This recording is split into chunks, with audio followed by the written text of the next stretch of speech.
Assalomu alaykum o'rtoqlar. Mana xudo xolisa navbatdagi kachollarimizni tayyor holatga keltirib oldik. Bu kachollarimiz misol uchun bu kacholimiz universal kachol hisoblanadi, ya'ni ko'mir, o'tin, gaz, elektr toki, atrobotka garelkasi testi berish uchun mo'ljallab yasalgan kacholimiz 200-250 metr kvadratgacha bo'lgan joylarni ko'taradi. Bu kachollarimiz esa 300-350 metr kvadrat joylarni faqatgina gazda qizdirib berish imkoniyatiga ega qilib yasalgan. Kachollarimizga doimiydagi ishlatilgan mahsulotlar 3 mm qalinlikdagi rossiyskiy rachli list va 25 diametrdagi rossiyskiy 5 tomon turbalar. Kachollarimizning to'rttala burchaklari ham buklangan holatda bo'ladi.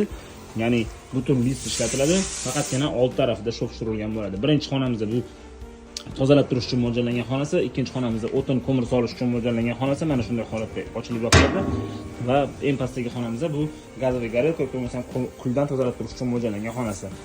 Gaz kachollarimizdan xuddi shunaqa holat, faqatgina old tarafida shov tushirilgan, zaklovkalar berib chiqilgan. Bu kachollarimizni bemalol bosim bilan ishlaydigan tizimli ham ustunovka qilish imkonini beradi.